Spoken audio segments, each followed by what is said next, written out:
Assalamualaikum warahmatullahi wabarakatuh. Waalaikumsalam warahmatullahi wabarakatuh. Bagaimana guys, teman-temanku sekalian, apakah sehat? Pastinya sehat dong. Jangan sampai sakit-sakitan di bulan puasa ini ya.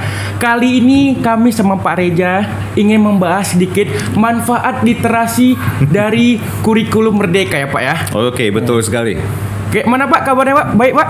Ya, kalau misalnya hari ini saya hadir berarti saya sehat-sehat aja ya. Dan itu pun faktornya karena dirimu sehat, jadi saya termotivasi untuk sehat. Nggak mungkin saya meladeni orang sakit gitu ya. Nanti tega-tegaan percakapan kita ini gitu. Mana tahu Bapak kan pada saat puasa lemas-lemas apa segala macam, enggak ya. Dan temanya bukan hanya itu aja ya guys ya. Temanya banyak. Nggak hanya manfaat literasi tapi juga penting lah saya ini begini. Iya, nggak boleh penting lah Pak. Jadi apa guna saya menginspirasi Bapak? Menginspirasi, iya dong. Bukannya terbalik. Kamu yang terinspirasi sama saya gitu. Maaf. Percakapanmu ini ya. Tolong lurus dulu, jangan belok-belok dulu. Oke, silakan. Jadi kami ini sebagai membahas juga bagaimana sih cara menjadi guru yang baik. Kan berhubung saya ini nanti mengambil jurusan bahasa Indonesia pendidikan. Jadi saya ini terinspirasi dari sosok Bapak Reja yang tercipta entah dari mana asalnya. Kita lihat saja ya guys ya. Pertama kami akan membahas pemanfaatan literasi. Menurut saya kan untuk era sekarang ini pemanfaatan literasi itu Pak penting lah ya Pak ya. Ya sangat penting gitu. Sangat penting karena menambah kosakata, menambah wawasan. Tapi yang kamu bilang itu Fajar sebenarnya menambah kosakata nggak penting-penting amat sebenarnya ya. Oke, biar saya aja yang jelasin dulu. Ini maklum ya teman-teman semua ya, bagi yang nonton ya. Si Fajar ini, jadi ini adalah atas desakan saya agar dia menjadi host dalam bincang-bincang kali ini. Kenapa? Cita-citanya ada dua sebenarnya. Satu, dia pingin jadi guru bahasa Indonesia seperti saya. Entah apa tujuannya, apakah dia ingin menyaingi kemampuan saya gitu itu ya pasti, kan? Pasti. Biar saya itu punya saingan gitu. Rasanya nggak mungkin. Kamu buktikan dulu lah di kemudian hari gitu ya. Inilah kesempatan saya satu-satunya untuk cakap sombong di sini gitu. Soalnya belum pernah ada kesempatan sebelumnya. Baik Fajar. Jadi yang pertama, kita itu dalam komunikasi, kita itu agar lancar berkomunikasi haruslah jujur dan apa adanya gitu ya. Jadi baik, tema hari ini yang Fajar bilang itu tentang literasi, manfaat literasi ya kan dalam kurikulum Merdeka. Tadi udah disampaikan begitu ya. Nah, jadi yang perlu kita ketahui di sini yang pertama adalah buku yang di depan kita ini. Nah, ini namanya apa? Ini buku judulnya. Ini 168 jam di dalam Sandra. Bagi Fajar seru nggak? Wes, pasti dong Pak. Seru. Tapi bagi dong, saya belum tahu serunya di mana. Nah, gitu ya. Nanti Bapak kita bahas. Belum dibaca, tentulah. Jangan sok jadi peramal gitu ya. Memang kenyataan belum saya baca gitu. Dan tugas kamu di sini adalah untuk memberitahukan apa isi dari buku ini. Tapi sebelum itu, yang pertama, masalah literasi dalam kurikulum Merdeka Fajar ya, yang harus saya sampaikan kepada kamu sebagai seorang calon guru di masa depan gitu ya, apalagi guru bahasa Indonesia. Dalam kurikulum Merdeka itu ada 6 ya. Yang pertama, literasi. Ada 6 literasi. Yang pertama literasi budaya, terus yang kedua literasi baca tulis, yang ketiga literasi numerasi, yang keempat literasi finansial, yang kelima literasi apa lagi ya? Konseptual, dan satu lagi saya lupa. Bisa dicari itu sebagai tugasmu gitu ya. Nah, banyak kali tugas dong Pak. Banyak dong tugas. Maklum saya pikun muda ya. Nah, jadi gini, yang kita bahas di sini karena kebetulan buku berarti kita fokus kepada literasi baca tulis gitu ya. Nah, dirimu sebagai seorang guru, literasi ini sangat penting. Kenapa? Literasi bangsa Indonesia itu sangat kurang gitu. Pak. Negara kita itu terendah. Betul, Pak. Terendah dari seluruh negara. Betul. Hanya ada beberapa tingkatan negara terendah lagi literasinya di bawah kita. Tapi kita termasuk yang paling kacau dalam literasi ini. Makanya ini perlu digalakkan dirimu sebagai guru. Cuman metode sekarang ini guru-guru itu menggalakkan literasi itu ya seperti apa ya? Seperti disuruh membaca, menulis, motivasi siswa nggak ada sama sekali. Betul kan? Betul, Pak. Fajar kayak mana merasakan itu? Betul Pak. Kita teriakan bahwa itu memang betul tidak memotivasi. Betul kali Pak. Berarti kita sepakat? Oke, sepakat ya. Bahwa pembelajaran bahasa Indonesia yang disampaikan oleh guru ataupun pembelajaran dari ilmu-ilmu yang lain itu tidak ada motivasi dalam bidang literasi. Pak, betul sekali, gitu Pak. Ya. Jadi banyak anak-anak itu kayak merasa bosan, nggak ada yang guru-guru mau mencontohkan kayak mana sih supaya literasi gitu menjadi asik. Nggak ada. Pernah saya di SMP cuma sekali lah literasi asik. Itu metode guru di sana itu dikumpulkan semua di dalam lapangan, baru dibentuk lingkaran, baru tuh dipaksa satu lingkaran satu per kelompok itu dibaca di depan. Dibaca di depan. Di depan gitu. itu Terus ditengok semua orang. Jadi kami tuh di dekatnya juga ada. Sebenarnya untuk satu pelatihan mental juga gitu kan di depan gitu ya. Nah, kenapa tugas dari literasi itu adalah setelah membaca langsung disampaikan ke pihak umum gitu ya kan.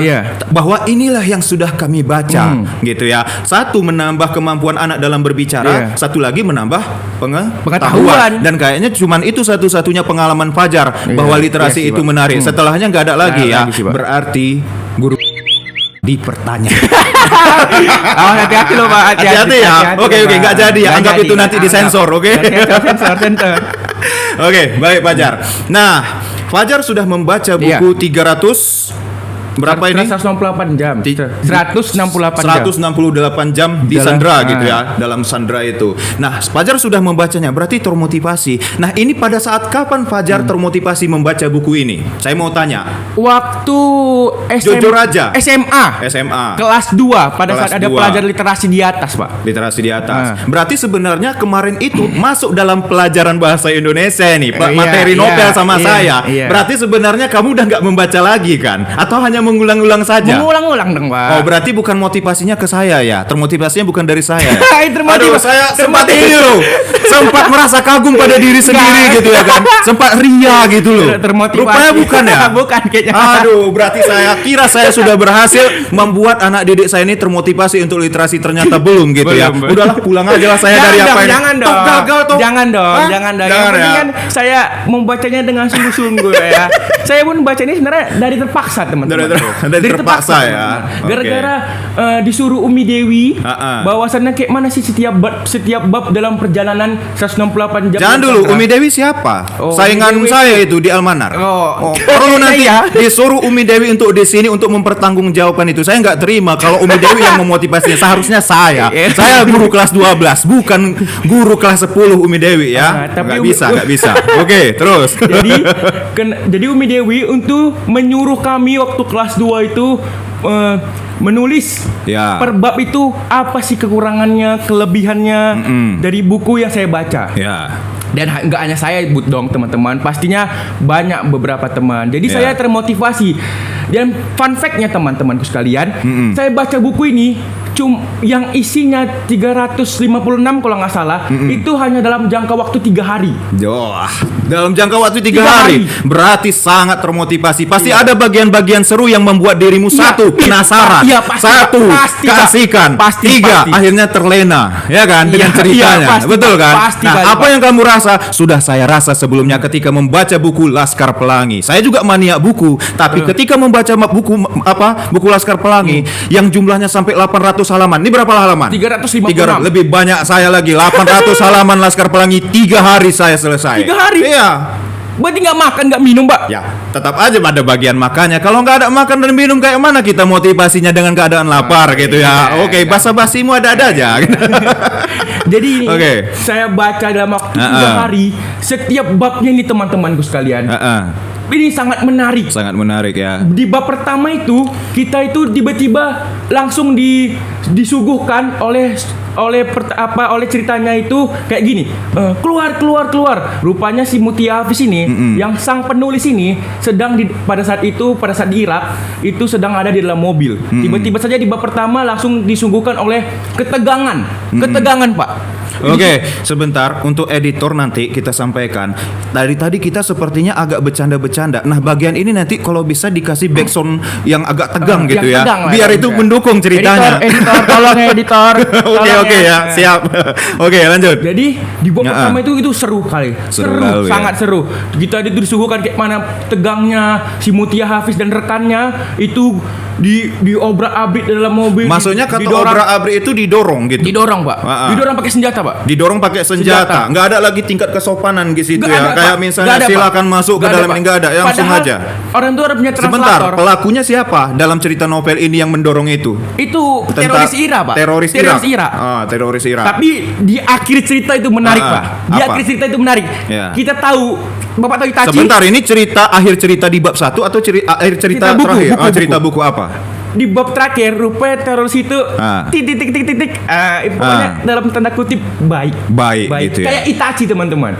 Kalau nonton Naruto pasti tahu Itachi kan. Jadi kesimpulannya ini kan teroris Irak. Iya. Kemarin itu lagi desas-desusnya tentang ISIS gitu. Jadi menurut kamu dari isi cerita buku ini, apakah memang teroris itu jahat atau sebenarnya dia tidak dari menurut buku ini? Itu saya nggak ngerti sih, Pak. Nggak ngerti ya? Tapi di sini dijelaskan orang itu dibebaskan kok. Dibebaskan gitu.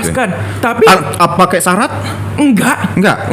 Ada syaratnya, Pak. Apa? Harus nelpon presiden kita dulu yang ke-6 SBY untuk meminta permohonan bahwasannya apa namanya? Nggak kasih tebusan gitu? Enggak ya? Enggak sama sekali, Pak. Wah, ini luar biasa. Ini sebuah penemuan yang baru gitu ya. Bahwa mereka tidak menginginkan harta. Pasti ada keinginan yang berbeda. Itu, Pak. Apalagi ini Mutia Hafid adalah seorang reporter. Pasti ada. Mungkin menyampaikan bahwa kesan mereka selama ini dianggap buruk, ternyata Enggak juga. Mungkin itu yang ingin disampaikan Mutia Hafid melalui bukunya ini gitu ya. Iya, Pak. Wah, ini ini teman-teman sebuah kelebihan dari buku yang disandera ini ya. Gitu. Sangat luar biasa. Sangat luar biasa. Pokoknya kita disuguhkan oleh ketegangan-ketegangan. Ya. Di mana setiap babnya kita itu kayak kayak mana ya? Apalagi kalau nggak salah itu di bab ke-6, Pak. Di bab ke-6, bab ke-8 gitu. Pada saat Mutia Hafiz dimasukkan ke gua itu untuk disandra. Iya. Teman-temannya disuruh keluar. Sebentar, alurnya itu pertama dimasukkan ke mobil, lalu mereka dibawa ke goa. Goa Hira, Goa Sur. Enggak. Itu nerima wahyu ya. Oke. Beda cerita. Oke. Ini oke, terus lanjut. Jadi di bab 6 sama bab 8 itu seru. Di situ titik serunya kita tuh kayak diapain Mutia Hafiz, diapain? Jangan dulu. Ini bagian titik serunya. Saya nggak nyaman dengan dirimu. Dirimu seolah-olah menikmati sendiri. Wah gitu. Bagian saya mana? Saya juga pengen bilang wah. Mana titik serunya? Jelasin. Jadi tiba-tiba kawan-kawannya nih disuruh keluar dari dalam gua. Pertama tuh 3 orang kan disuruh keluar sama terorisnya. Rupanya pas disuruh keluar, Mutia Hafiz otomatis sendiri dong di dalam gua itu. Oke. Kawan-kawannya yang kedua udah keluar. Wah, makin nambah was-was ya. Si Mutia Hafiz itu udah keadaan ada dekan, pucat, dingin. Antara hidup dan mati. Antara hidup dan mati. Rupanya pada saat orang itu keluar, si teroris ini, saya namanya lupa sih, cuman dia agak ngeyel, dibilang Mutia Hafiz dia itu kayak kepribadiannya kayak suka ngeprank. Tiba-tiba kan di dalam gua itu di luar gua itu ditembak. Bisa-bisanya saat mau mati ngeprank pula ya. Ngeprank pula di situ udah hidup dan mati dia ngeprank pula. Ditembak ya tiba-tiba di arah luar. 2 kali. Dar gitu ya. Itu yang terkena. Ini saya tentang sabar, Pak. Sabar. Saya nggak sabar lagi. Bapaknya sampai seru. Iya, seru. Oke, terus. Dar. Otomatis si Mutia Hafiz sendiri di goa itu kayak, aduh, diapain kawan-kawan gua, apa ditembak mati? Pasti gitu dong orang tuh ngomong, apa ditembak mati kawan-kawanku? Rupanya datanglah si teroris tadi itu ke tempat Mutia Hafiz juga. Ditarik tangannya. Si Mutia Hafiz otomatis merontak dong kayak, "Ya apa ini? Tapi nggak tahu lah bahasa Arab, entar orang tuh ngerti, entar orang tuh nggak tahu saya, Pak ya." Lah. Gitu kan. Jangan.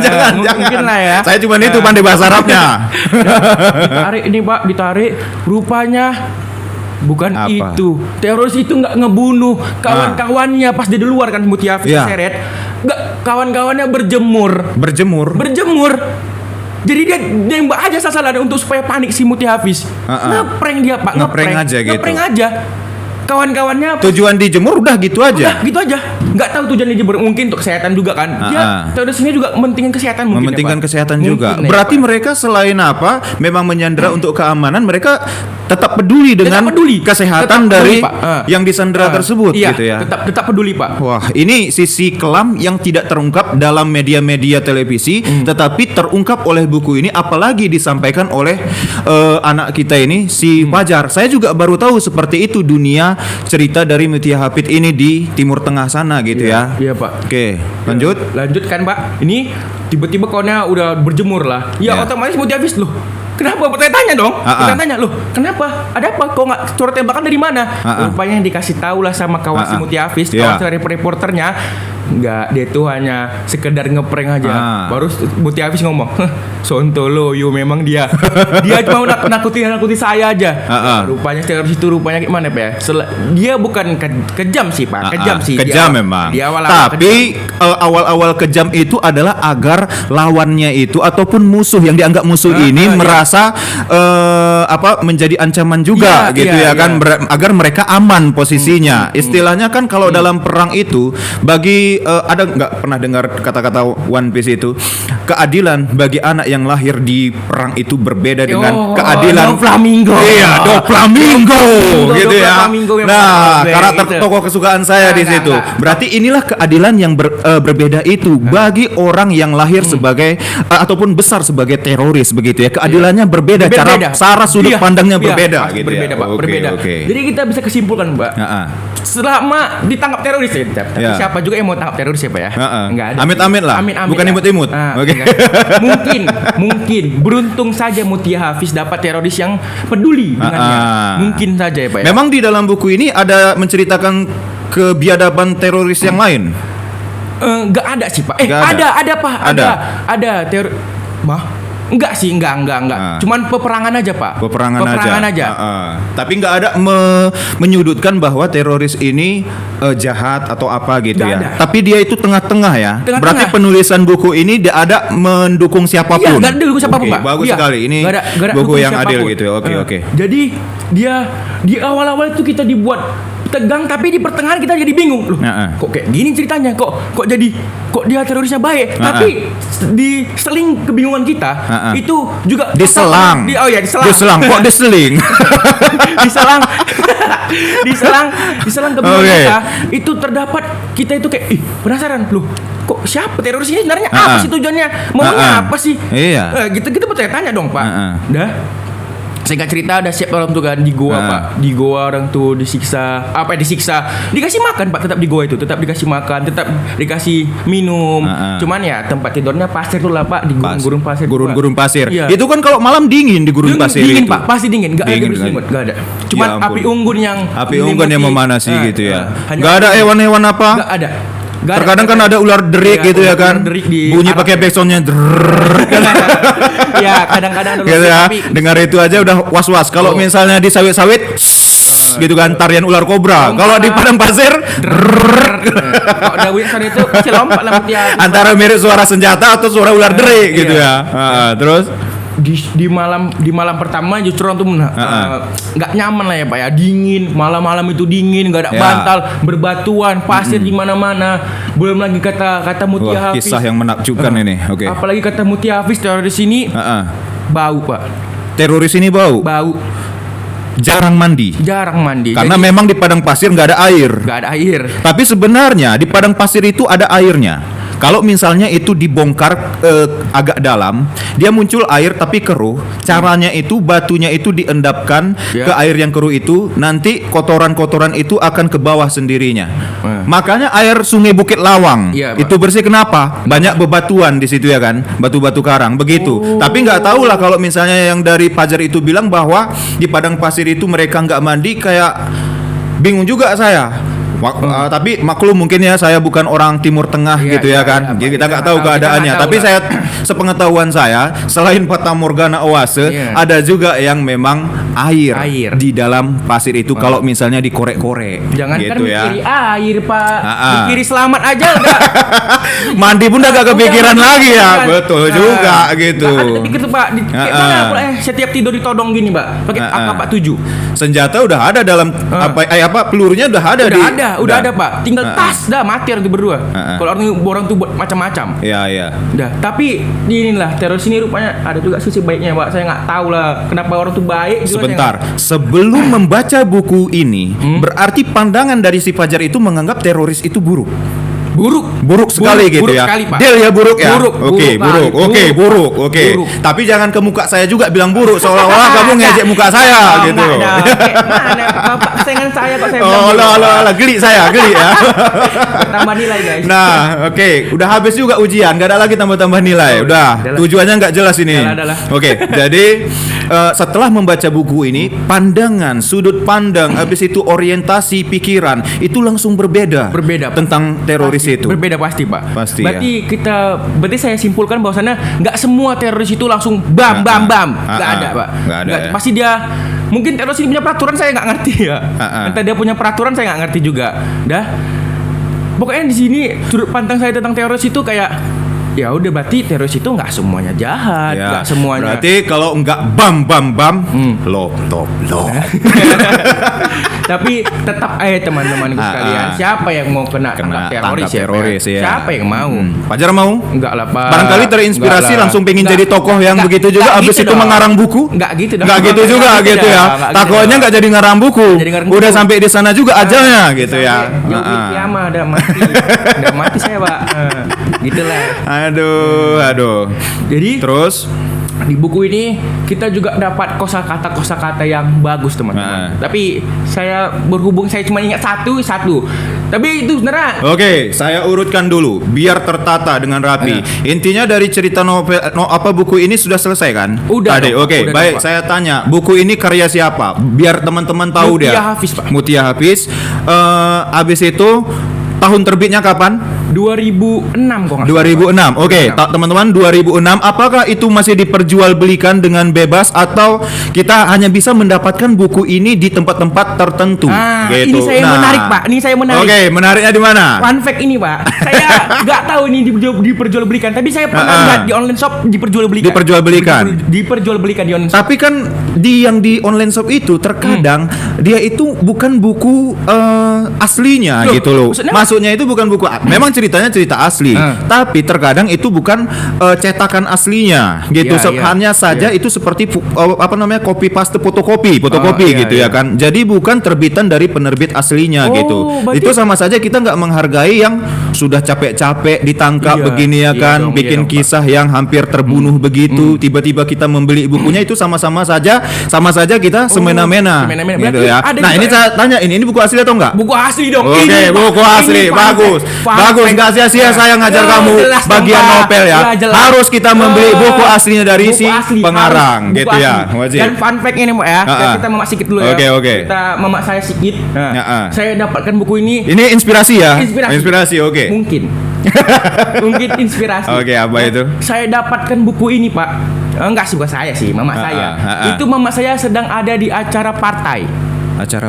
Kawannya merah, kuning. Nah, dah. Terus. Enggak teman-teman. Saya memikirkan kuning emas yang hanyut di sungai. Itu aja ya. Beda partai. Partai ya.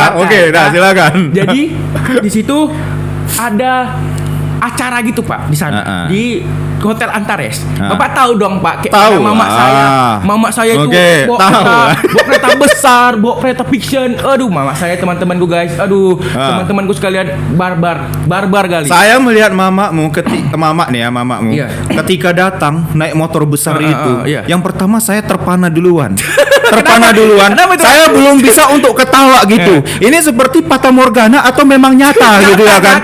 Saya lewat gitu ya kan, mobilnya besar gayung macam laki-laki. Ini mama siapa ini? Kayak seram kali gitu ya kan. Nah, banyak yang bilang seram, banyak yang bilang gitu ya. Cuman Di luarnya ya seram, tapi di hatinya apa? Setengah-setengah. Setengah iblis, setengah Dirimu malaikat. ngeri kali ya ucapan begitu. Ngeri. Semoga nggak dari hati ya, Nggak canda dari aja hati. ya, canda aja. Bercanda, teman-teman. Nggak mungkin lah. Nggak Pasti mungkin, hati dari seorang ibu sangat Iya. malaikat gitu. Oke, Sangat malaikat. silakan lanjut ceritanya. Dah. Jadi pada saat di pertemuan itu, Pak, Heeh. singkat cerita, ada sang penulis, teman-temanku guys. Ada Mutia Hafiz. Ada Mutia Hafiz? Ada, Pak. Aduh. Ada Mutia Hafiz dalam acara itu. Aduh. Dan kamu sudah baca bukunya? Udah. Alah. Udah. Terus akhirnya? Udah. Singkat cerita hostnya ngomong gini. Heeh. Siapa yang kenal sama ibu ini? Heeh. Wah, mama saya dengan lantangnya. saya. Teriak dah. Saya. Ibu sabar, Bu, santai. Ya, Ibu silakan maju. Salaman. Siapa namanya? Prebina Yusuki bla bla bla bla. Jadi siapa ibu ini? Ibu ini Mutia Hafiz. Apa, Bu? Loh, Ibu tahu dari mana? Dari Metro TV. Ibu ini kan yang kena Sandra. Oh iya, bagus gitu lah kan, Pak. Bagus. Dah. Nah, ini bukunya ya. Mama saya, Pak. Langsung salaman Salaman sama penulisnya Sama Mutia Hafiz. Hafiz. Terus langsung salaman, langsung foto. Cuman satu, Pak. apa? Nggak minta tanda Sebentar. tangan. Iya. Sebelum kamu jelasin bagian itu, saya siapkan mental dulu ya. Biar ini kejadian menariknya apa gitu loh. Biar saya tahan mental dulu. Kejadian menariknya, Apa? buku ini berarti spesial dong, Pak. Dikasih langsung sama Mutia Hafiz. Boleh untuk saya? Enggak. saya sayang, Mbak. Walaupun saya Sayang dapat gitu ya. ini, maaf ya Mutia Hafiz karena dapat Tapi punya sejarah. Kisahnya gitu ya. Kisahnya, Pak. Iya. Jelas dong, jelas. Luar biasa. Tanpa beli yang Luar palsu. biasa. Langsung. Momen ini akan sangat bersejarah, apalagi untuk diceritakan kepada anak-anak nanti. Apalagi dirimu akan menjadi guru bahasa Indonesia. Sebab apa? Kalau Ya misalnya Allah. kita sebagai Amin. guru bahasa Indonesia hanya menjelaskan tentang sisi novelnya saja, bukan dari pengalaman Iya, kita iya. tentang novel tersebut, itu akan sangat membosankan. Iya. Tapi bagian dari kisahmu ini sangat menarik, dan nanti di dalam kelas literasi akan benar-benar berguna, Amin. kawan-kawannya. Kenapa? Mudah-mudahan. Setelah dia membacakan sinopsis ceritanya yang biasa-biasa aja, dia akan menceritakan bagaimana prosedur mendapatkan iya. buku ini yang menarik. Ini kisah luar biasa, dan kisah mendapatkan buku ini juga momen yang eksentrik gitu ya. Iya, yang iya. di luar takdir. Iya. Bukan di luar takdir. Takdirnya tetap ada gitu ya, tetap ada. tapi di luar akal gitu ya. Oke. Siapa nyangka teman-temanku sekalian di dalam suatu acara partai itu Mutia Hafiz datang dan ngasih buku ini ke mama saya. Ya, mama saya langsung salaman. Kata mama saya pertama kali kalau jumpa dia itu orangnya halus, Pak. Orangnya halus. Cara dia berbicara itu lembut gitu lembut, ya. Pak. Orangnya pendek putih, Pak. Pendek putih ya. Pokoknya entah mama saya yang kayak kelapa. Saya tahu sekarang. Kenapa, Pak? Pendek putih gitu ya. Oke, teman-teman, Fajar ini adalah salah satu siswa saya di Almanar, dan termasuk bagian siswa yang paling banyak sejarahnya dengan saya dalam proses pembelajaran. Jadi saya tahu semua baik sama aibnya gitu ya. Nah, tadi dia bilang dia menyukai si Mutia Hafiz cantik, bukan apa, putih, pendek. Kebetulan di dalam kelas sebelah itu ada wanita yang dipuja-pujanya gitu ya. Itu kulitnya sama seperti yang dideskripsikan oleh si Fajar, putih dan agak-agak pendek gitu ya. Biasanya pendek itu biasanya awet muda gitu. Lihat saya tinggi, lihat usia saya 29 tapi muka saya macam 39. Tapi hatinya Hello Kitty. Oke. Beda lagi teman-teman. Muka preman, hati Hello Kitty gitu ya. Badan keren, muka Kiranti. Oke, terus lanjut. Nah, kalau bahas yang tadi yang sana sebelah itu cewek itu enggak, Pak. Saya enggak salah lagi ya. Saya udah punya, Pak. Udah punya siapa? Anak dirinya. Anak SMK 3 saya udah punya, Pak. Anak SMK 3. Oke, akan saya cari tahu gitu ya. Oke, sampai ke akar-akarnya dan saya jadikan sebuah buku tentang si Fajar juga nanti. Kisah cintanya gitu ya. Namanya juga materi literasi, bebas-bebas saja. Ada literasi membaca, ada juga literasi menulis. Oke, lanjut. Atau sudah habis? Belum sih, Pak. Belum, Pak. Oke. Saya belum kelemahan dan kelebihan. Oke, sebentar. Itu akan terstruktur dari saya. Tadi sudah saya tanyakan judulnya. Terus yang kedua, saya sudah juga tanyakan masalah tahun terbitnya kapan. Terus cara terbitnya bagaimana gitu kan, kamu memperoleh buku ini gitu ya kan. Nah, bukan dari penerbit tapi dari orangnya langsung gitu ya. Nah, itu momen yang sangat spesial dan unik sekaligus variatif dari kehidupan kita ini gitu ya. Nah, Yang ketiga saya mau tanya, tadi jumlah halamannya sudah disebutkan sekitar 356 halaman. Jumlah bab berapa? 12 bab 12 bab. tapi 360-an halaman gitu ya. Nah, biasanya itu bab sedikit tapi ini dalam satu bab itu agak panjang. Apakah itu bisa membosankan dirimu? Ini Pak. Satu bab kalau terlalu panjang itu terlalu biasanya panjang, bosan. Pak. Bosan. Justru apa? Bagi para pemula ya, Pak ya. Bagi para pemula seperti saya gini, Pak. Iya. Saya ini di awal-awal memang agak bosan karena kelemahan buku ini, Pak. Kan dia kan lagi asik-asik nih, lagi tiba-tiba seru-seru lagi gitu dorong-dorongan di dalam mobil, tiba-tiba di flashback, Pak. Flashback. Jadinya kita menanti lagi gitu kayak, ya. aduh, kenapa flashback sih? Pasti gitu dong, Pak ya. Tapi untungnya saya suka sama flashback, Pak. Iya sih, serius, Pak. Saya suka, Pak. Baru kali ini saya menemukan satu makhluk hidup yang menyukai flashback. Jujur aja ya, saya setiap nonton film, mau itu anime, mau itu drakor, saya semua genre, film laga, sinetron, semuanya saya tonton. Kalau udah ada bagian flashback, malas sekali saya. Pingin cepat segera beres. Ini kenapa bisa suka dari cerita ini? Karena tadi kamu sebut kelemahan, kenapa berbeda lagi? Iya, bagi para pemula. Oke. Bagi para pemula, flashback ini sangat membosankan pastinya, Pak. Bagi para pemula, memang saya pemula, cuman saya karena saya pecinta anime juga, karena setiap saya melihat flashback itu saya tertarik, Pak, sumpah saya nggak bohong, gitu ya. Saya nggak bohong, tertarik. Makanya Pak. 3 hari selesai 3 gitu ya. hari saya buat selesai, Pak. Apakah saya bisa kira-kira membacanya 3 hari menurutmu? Dong, Pak. Bisa ya. Pak. Bisa. Apalagi, Pak, dengan karakter saya, kamu kan udah tahu karakter saya sama setahun ini kayak mana. Apakah saya cocok membaca buku ini? Cocok, Pak. Cocok banget Cocok, gitu pasti ya. Bapak kayak gini. Aduh. Berarti ini sudah kamu apakah ada lagi kelebihan yang lain dari buku ini? Kelebihan apa kelemahan? Kelemahan dulu lah, Kelemahannya itulah, teman-teman, tiba-tiba kan dia flashback. Bagi para pemula itu kayak, aduh, kenapa flashback sih? Kenapa kayak gini sih? Kayaknya momentum flashbacknya itu nggak pas. Nggak pas, Pak. Sumpah nggak pas, Pak. Oke, udah paham saya. Nggak pas, tiba-tiba, loh, kok flashback? Jadi kita kayak para pembaca itu, aduh, kesal pastinya, Pak. Apalagi kalau kayak saya pertama kali, tapi seiring berjalannya waktu, setiap bab 2, bab 3 itu pasti ada flashback. Saya udah terbiasa, saya jadi menikmati, Pak. Jadi menikmati. Ya? Aduh, untuk saya aja lah, saya pengen baca. Nggak boleh, serius, Pak. Pinjam boleh ya. Pinjam boleh ya. Tahun depan saya balikin. Pak, tahun depan, Pak.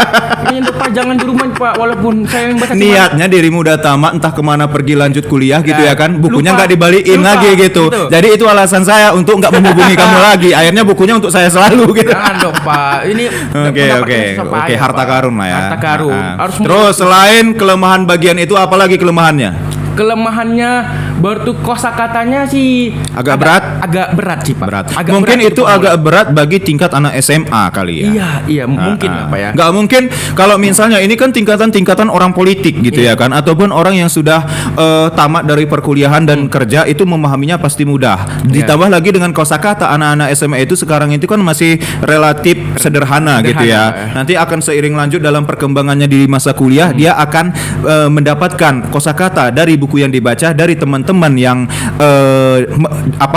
di sekitarnya, baik itu di dunia kampus, di dunia organisasi gitu ya, pasti akan nambah kosakata tersebut. Jadi harap maklum lah kalau misalnya buku ini agak sulit untuk dibaca, dipahami gitu ya alur ceritanya gitu. Anak SMP kayaknya kurang sih, Pak. Apakah kamu ada kira-kira ketika membaca bagian kata-kata tertentu itu agak susah, terus membuka Google, ditulis di situ ini apa artinya? Ini apa artinya? Enggak ada ya. Ngalir aja. Berarti paham aja gitu ya.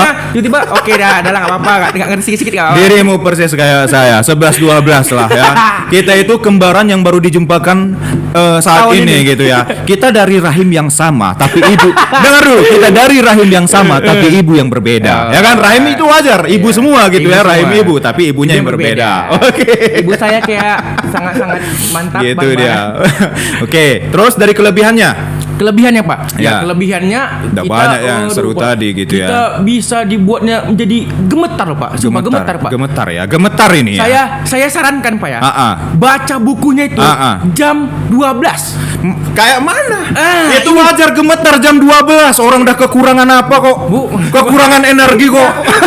bukan tenaga udah nggak ada, gimana coba? Bukan karena kekurangan lapar, enggak gitu. Ngarang cerita ini. Pokoknya jam 12 itu. Apa? Itu kan kadang sunyi tolong, Pak. Pak. Di kos-kosan memang udah sunyi dari awal atau pokoknya Pak. Enggak, dirimu ngasih saran jam 12 ini untuk genre horor, film horor ataupun buku horor gitu. Bapak coba. Bapak coba. Pasti seru Pak. Pasti ya. Kalau enggak seru dirimu tanggung jawab ya. Buku ini diserahkan ke saya. Jangan dong. Jangan dong. Ini bukunya harta karun, Pak. Harta karun, oke. Nah, ya udahlah harta karun. Iya, jelas dong, Pak. Oke, terus lanjut. Kelebihannya apa lagi? Kelebihannya selain itu di pertengahan bab, enggak sih di awal di terakhir bab itu, kita itu kan bisa tahu saya Pak, novel itu jarang menunjukkan gambar. Iya. Betul nggak sih Pak? Ada gambarnya di sini. Itu dia Pak. Kita ada gambar pada saat orang itu dibebaskan. Ada Pak. Yang nyambut siapa? Yang nyambut nggak tahu sih, cuma ini fotonya. Kalau nggak salah teman-temanku ini fotonya. Oh itu ada di bagian tengah berarti. Di bagian tengah ini ada kalau nggak salah. Dari sini lah. Makanya beli guys ya. Makanya beli biar tahu nengok apanya. Oke, terus. Di pertengahan itu kan ada gambarnya Pak. Kita itu bisa nengok kayak mana perjuangannya SBY. Oh iya. Jadi ada pengaruh presiden juga di sini ya. Ada Pak. Untuk membebaskan Mutia Habib bersama sendera-sendera yang lainnya gitu. Apalagi kalau kita apalagi nunggu. Berarti SBY datang di situ menyambut. Enggak, dia hanya di Indonesia saja Pak. Oh gitu. Dia hanya tapi kayak perwakilan gitu ya. Hanya membantu. Oke, baik. Membantu lewat surat. Orang pokoknya pemimpin teroris ini minta surat ke SBY. Jadi itu dibebaskan tanpa permintaan dana, enggak ada permintaan dana, enggak ada syarat apa-apa.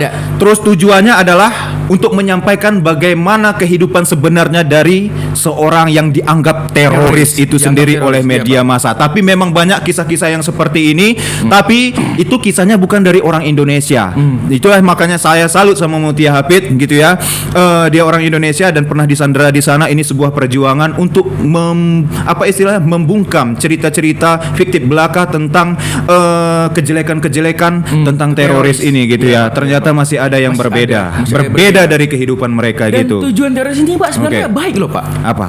Dia ini kenapa nangkepnya nggak tahu sih kenapa harus dia ditangkap, nggak tahu Pak. Cuman tujuannya ini kata pemimpin terorisnya itu orang itu supaya menyelamatkan wartawan ini. Menyelamatkan wartawan. Dalam peperangan antara Irak. Baru ketemu benang merahnya.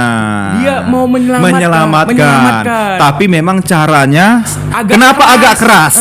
Alasannya agak keras kenapa? Agak keras Pak karena mungkin ya Pak orang-orang di luar sana itu menganggap bahwasannya Mutia Habib ini paling udah wafat dan dibunuh teroris. Biar nggak ada istilahnya lagi dikejar gitu ya. Iya betul Pak. Berarti ini salah satu calon yang dikejar gitu karena bisa membeberkan gitu ya. Mungkin rahasia-rahasia dari peperangan itu.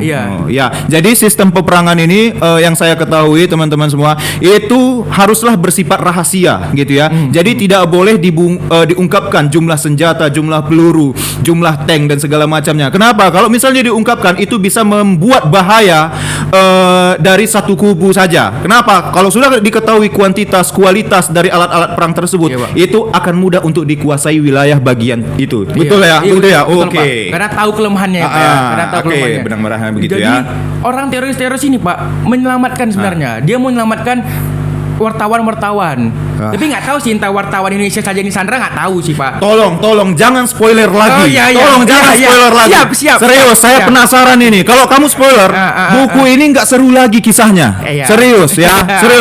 Jangan dispoilerkan lagi gitu ya. Oke, di sini saya cukup sudah tahu dari resensi tentang buku ini. Oke, teman-teman, masalah resensi buku pada saat ini kita ini kan masalah mengenai literasi membaca dan menulis, yaitu ini bukunya salah satu buku yang sangat inspiratif dan berani menurut saya untuk mengungkap keadaan-keadaan yang tidak pernah disebutkan dalam media apapun tentang sisi balik, sisi gelap dari kisah teroris ini gitu ya. Terus di sini saya sudah mengetahui tahun terbit, judul buku, habis itu jumlah halaman, jumlah bab, penulisnya Mutia Habib, penerbitnya siapa? Penerbitnya itu saya lupa sih Pak. Oke, biasanya ada di belakang ini. Iya, enggak di awal kayaknya Pak. Di awal ya? Di awal tuh Pak, di baliknya Pak kalau nggak salah. Oh, di baliknya. Kita lihat penerbitnya ini juga penting bagian dari resensi buku ya. Itu penerbitnya di sini adalah Ide Kini. Ya, penerbitnya Ide Kini. Oke, silakan dibeli dengan sebelum silakan dibeli itu, saya pengen tanya sama kamu. dalam resensi setelah identitas buku itu saya sebutkan tadi dan kamu menjawabnya, terus bagian keduanya sinopsisnya sudah kamu ceritakan seperti apa kisah buku ini, terus bagian ketiganya kamu menceritakan secara nggak langsung tentang biografi pengarangnya si Mutia Hapit ini, terus satu lagi adalah penutup yang belum kamu jawab, yaitu dalam penutup ini, dalam resensi buku ini, penutup itu menganjurkan kita apakah buku ini layak dibeli atau tidak. Layak dong, Pak. Layak. Apakah hanya kalangan-kalangan golongan tertentu yang bisa memiliki buku ini? Enggak dong, Pak. Enggak. Tapi yang seperti saya bilang tadi, Pak, untuk anak SMP agak berat. Agak berat. Oke, berarti ini enggak cocok untuk anak SMP gitu ya. Berat. Oke, adik-adik SMP yang menonton barangkali ada, harap sabarkan hatimu untuk masa-masa selanjutnya di masa SMA baru bisa beli buku ini ya. Sabar, tinggal sedikit lagi usia dewasanya. Oke, lanjut lagi. Cuman kalau anak SMP-nya jenius mungkin bisa ya. Apalagi kan jadi dia pakai golongan tertentu bagian penutup dari resensi buku ini.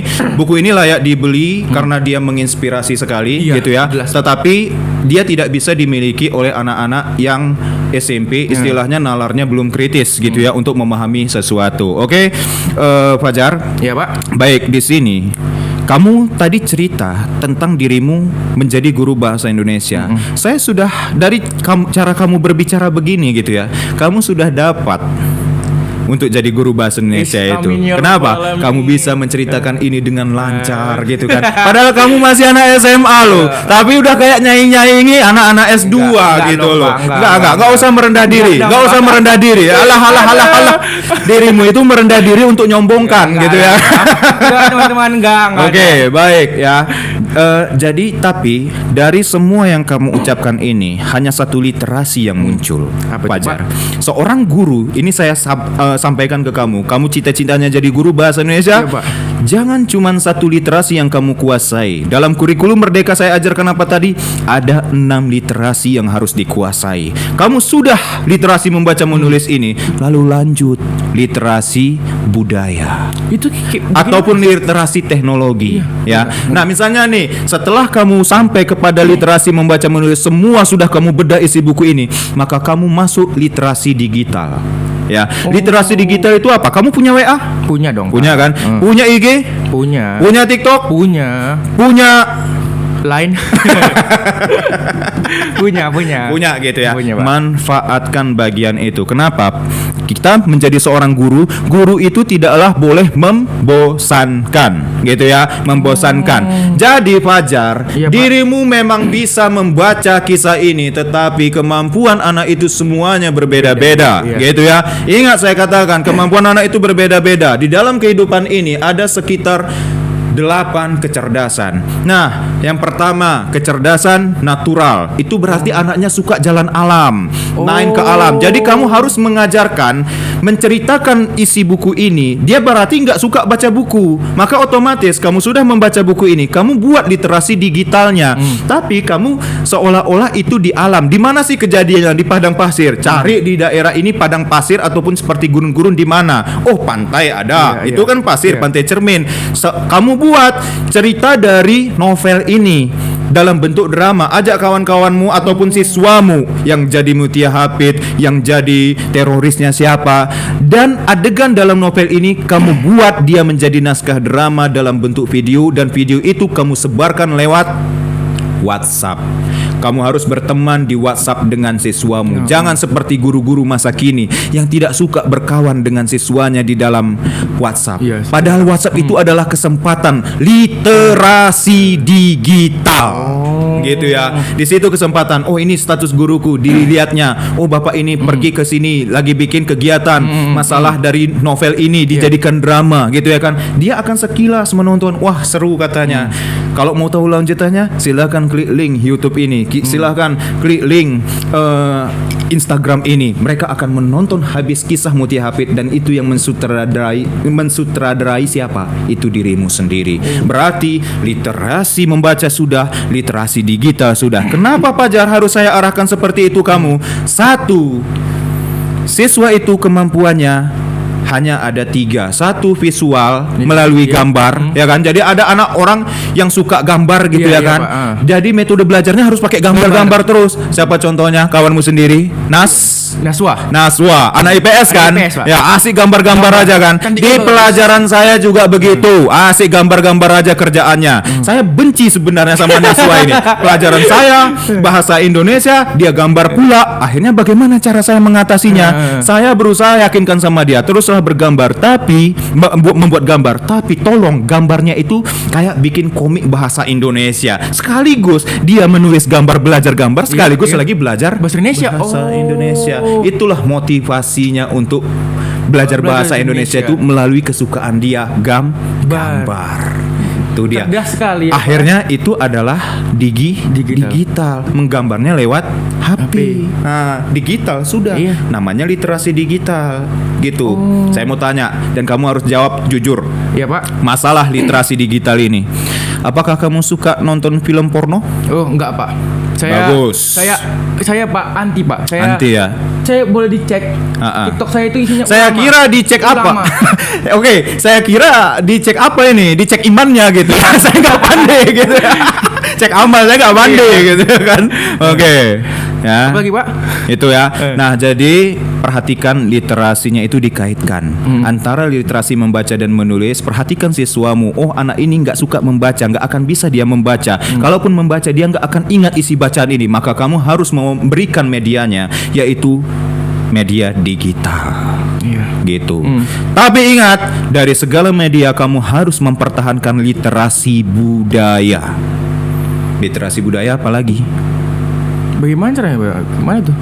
Maksudnya itu, ketika dirimu budaya kita kan banyak nih, budaya Indonesia gitu ya, banyak sekali. Budaya yang kamu sukai apa?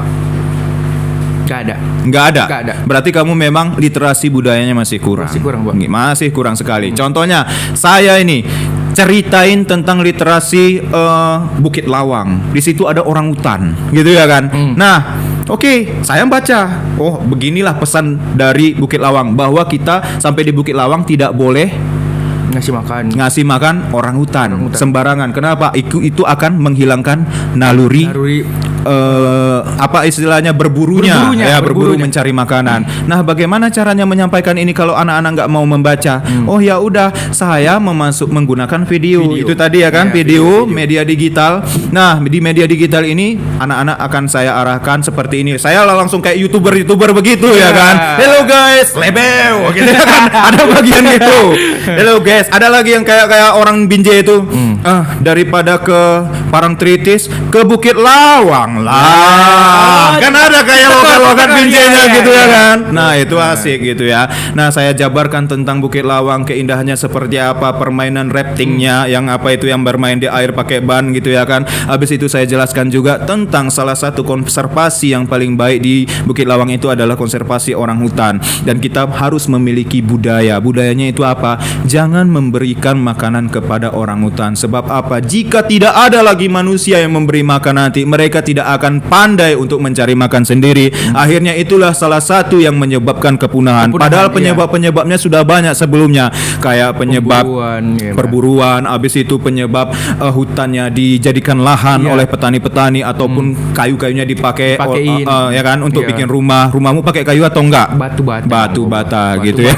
Walaupun batu bata. Kalau enggak ada saya salahkan rumahmu ini gitu ya. Oke, jadi begitu. Nah, di situ di dalam video itu sudah muncul literasi budayanya kan. Budaya kayak mana pemerintahnya untuk menekankan kepada masyarakat bahwa ini harus dijaga. Nah, gitu juga terhadap buku yang kamu baca ini. Itu kisah saya tentang Bukit Lawang. Gitu juga tentang dirimu ini. Ya, membaca buku ini harus kamu sampaikan masalah satu literasi, membaca menulisnya, terus yang kedua literasi digitalnya, terus ada literasi budayanya. Nanti ada lagi literasi yang lain, nggak akan cukup untuk kita jabarkan di sini, gitu ya. Oke, baik. Makanya masuk Almanar. Iya, makanya masuk Almanar biar jumpa Pak Reja. Kita paksa Pak Reja 2 periode di sini. 2 periode, udah macam presiden aja gitu ya. Berarti menurutmu, saya takutnya nanti mencalonkan cuman kamu juga yang milih saya, masyarakat lain nggak ada gitu ya kan. Oke, baik. Jadi seperti itu. Apakah kamu memang sanggup untuk jadi guru bahasa Indonesia ke depan? Sanggup, Pak. Saya tanya sekali lagi, apakah saya yang menjadi guru motivasimu? Iya, Pak. Motivasi dari saya? Iya, iya. Apa yang unik dari saya? Gini ya Pak ya, Bapak ini unik gara-gara Bapak itu bisa membuat nggak tahu sih teman-teman atau nggak tahu, cuman saya bagi membuat Fajar. saya itu jadi kayak asik ya, jadi asik, jadi asik pembelajarannya nggak monoton ke buku teman-teman juga, nggak ke buku aja, wah nggak kayak gitu Bapak Reja diselangkannya, dibuatnya jadi pengalaman dia, pengalaman Bapak ini, pengalaman dikaitkan sama pembelajaran. Jadi seru. Kalau ada yang bilang nggak nyambung ya. Oke, nggak ada masalah ya.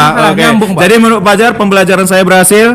Oke, baik. Terima kasih untuk Fajar. Satu hal yang pasti, mungkin nggak semua siswa saya berhasil mengajarkannya. Kenapa? Saya ingatkan lagi, kemampuan anak-anak itu berbeda-beda. Mungkin ke Fajar saya berhasil. Kenapa? Jiwa Fajar juga ada kecerdasan naturalnya, gitu. Pergi-pergi gitu ya kan ke alam. Ada anak nanti kecerdasan logika. Nah, ini kayak logika ini kayak si Kela, kayak Jidan. Itu sulit nyambung ke saya itu ya. Kenapa? Karena pola pikir mereka itu ke kiri, otak kiri. Jadi selalu kaku hitung-hitungan logika aja gitu ya. Makanya saya berjuang keras sebenarnya agar mereka itu nyaman di pelajaran saya gitu ya kan. Nah, itu dibuktikan dengan nilai mereka yang bisa dikatakan kata kasarnya itu miskin gitu ya. Miskin angka gitu ya. Nah, terus berikutnya ada lagi namanya kecerdasan religius gitu ya. Harus saya kaitkan.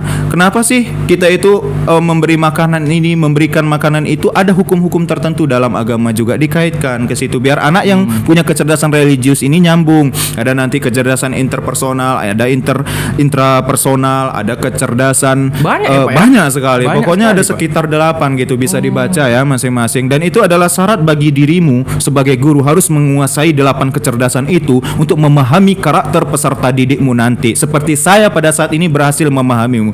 Tapi Fajar, sekali lagi saya ingatkan, kenapa saya berhasil membuatmu terinspirasi dengan saya. Lagi-lagi kawan-kawan, Fajar terobsesi dan terinspirasi dari Mutia Hafid.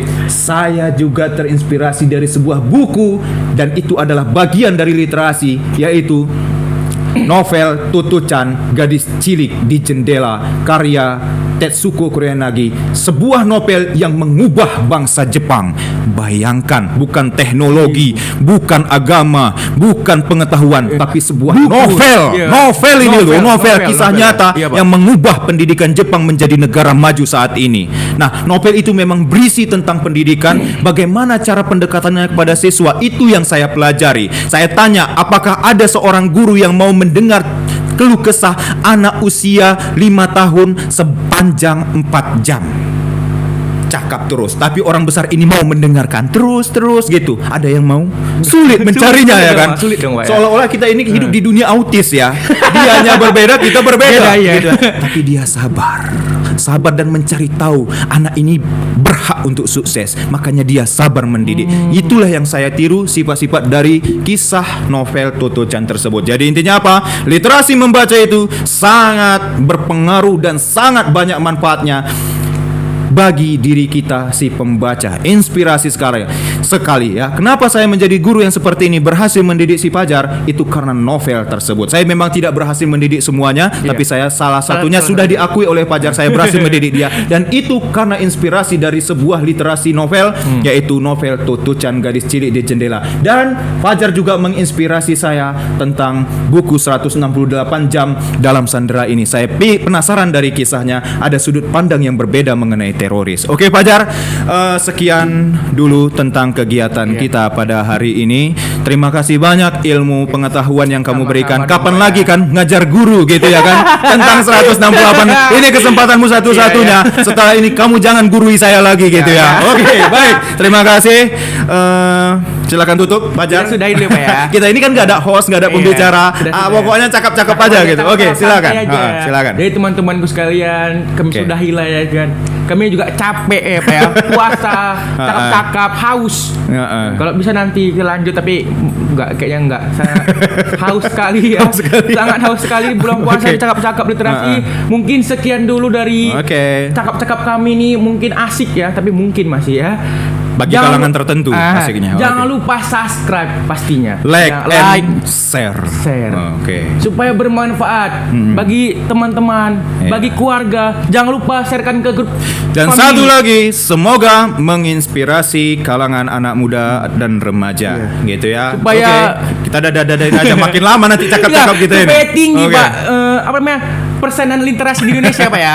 Kemarin kan rendah kali gitu ya. Kali, Pokoknya Pak, kita itu 10 terbawah ada seluruh dunia. Makanya supaya kita harus mengalahkan Finlandia, literasi peringkat pertama di dunia. Harus kita kalahkan. Amin. Saya dendam, padahal nggak ada masalah sama Finlandia, tapi saya sedih hati saya lihat Indonesia ini dan bikin saya dendam gitu agar literasi Indonesia ini maju. Gitu ya. Sekian dulu dari cakap-cakap asik kami. Bila ada kekurangan, ada salah kata, kami mohon maaf ya. Ya, teman-temanku sekalian, wabillahi taufik wal hidayah. Assalamualaikum warahmatullahi wabarakatuh. Waalaikumsalam Dadah, see you guys. warahmatullahi wabarakatuh.